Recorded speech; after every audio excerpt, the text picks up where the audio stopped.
If you've read the book, you already know this is coming, but I gotta give a major ugly cry warning for this movie. Hey y'all, I'm here to review Apple and A24's newest film, The Sky is Everywhere, which is based on a novel, and this one was not something I expected at all. I'll just watch this one and, see how I feel about it. Oh my gosh, did I love it. The film follows Lenny, who is devastated after the untimely death of her older sister Bailey, and she finds herself struggling to connect with any of the things that she previously was interested in, including her position in honor band and kind of just where she wants to go for the future. And then she meets Joe, who she is immediately enamored with, but simultaneously she finds an unexpected connection with her sister's boyfriend, Toby. And she's sort of caught in this love triangle, which for a while now I haven't been interested in love triangles, but this movie has the best, and I am not being dramatic here, the best managed love triangle that I have ever seen. The way that it is able to make you care about both love interests but still focus on Lenny and not reduce her as a character, amazing. This movie is incredible. And while I'm on that note, Grace Kaufman, who plays Lenny, the main character, she's incredible. Okay, for her age, amazing. Her performance is just so dynamic and complex and deals with a lot of the really heavy themes of this film, including grief, making your first regrets, not just like your first good, exciting things in your life as a teenager, but like doing things that you regret or becoming a person that you don't like, and how that is explored. Just, you believe that she's living through this. There's no other way to put it, and she's just incredible, so I have to give her props there. I did really enjoy all the performances in this film.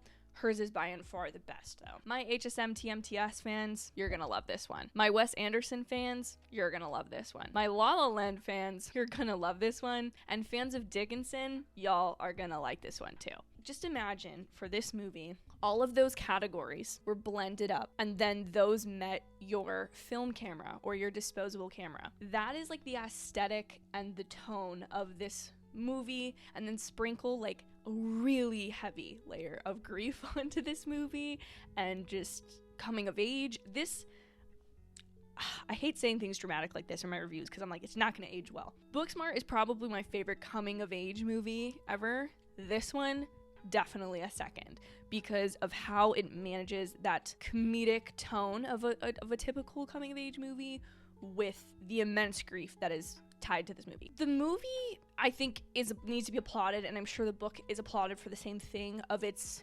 depiction of the experience of grief and how there are like a million different ways for one individual to deal with grief or to not deal with it. In the movie, there is Lenny, there's her Graham, who she lives with, and her Uncle Big, who is played by Jason Segel, who is a great like comedic relief character in this film. You don't walk with each of them through their grief journey, but you see how Lenny is relating to different people in her life or struggling to connect with people because of what she's gone through and how alone she feels, but then also how much she wants to strive for a better life for herself because she wants to be like her more free-spirited, optimistic older sister Bailey, and just how some of the things she does, good and bad, are things that other characters do or do not like. And what I really loved about that exploration in this film, it wasn't just here's the dark part of grief and then you come out on the other side. You find the light at the end of the tunnel, right?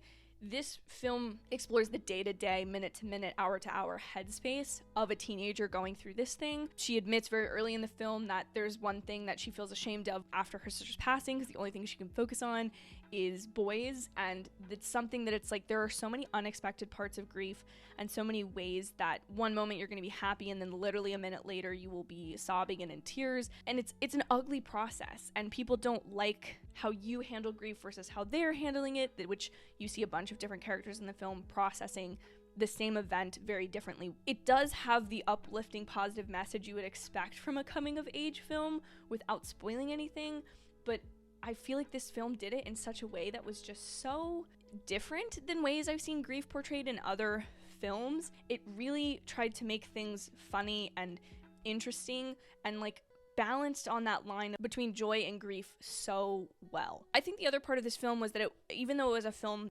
primarily about grief and this one girl's journey to, grieve the loss of her sister, It explores all of the things that would be going on in your life as like a 17-year-old. I believe she's a senior in high school because she's talking about applying to colleges.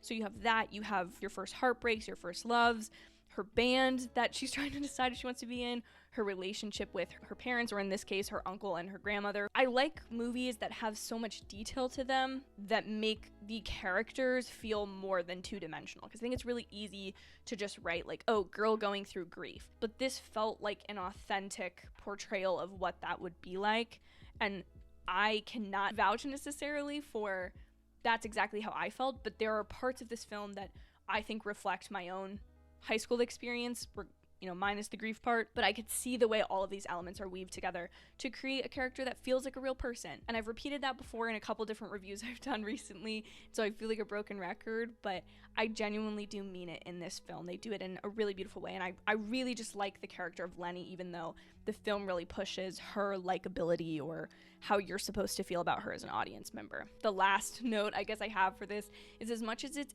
a beautiful and also tragic like love triangle in this film, there's a really great friendship between Lenny and her best friend Sarah. It was really great because I think, again, you're taking the perspectives of all of these different people. You have all of these peripheral characters, so it's not just about this one character's journey with grief and her ability or inability to mourn her sister and this person that she thought was like the only person that could understand her in life, and kind of finding these new connections in her life now that the person that she was most attached to is gone. I just really liked their friendship and the story that was based around the two of them in this film, so I just wanted to include that in here. Overall, like I said, tonally, this movie kind of runs the gambit. I think it's a very authentic portrayal of grief, and it very much feels like something that has been thought through the perspective of what a young girl's mind would be at if this were to happen to her. Again, can't vouch for the book, but I found it a really, really beautiful movie, and beyond just the love story, I just feel like this is one of those movies that words will not capture how it made me feel. But again, ugly cry, so get the tissues ready. Those are my thoughts though. Please let me know in the comments down below what your thoughts on this movie, on the book are, or just your expectations for this film. I do recommend seeing it if you do have Apple TV Plus. Again, it's going to be exclusively released on there Friday, February 11th. And I can't wait to hear y'all's thoughts. Be sure to consider subscribing if you enjoyed this film review and want to see more, and also you can hit that bell button so you get a notification every time I upload and you never miss any of my videos. Thank you guys so much for watching again. I hope you have an absolutely amazing day or night whenever you're getting to watch this, and I will see you in my very next video. Bye, y'all.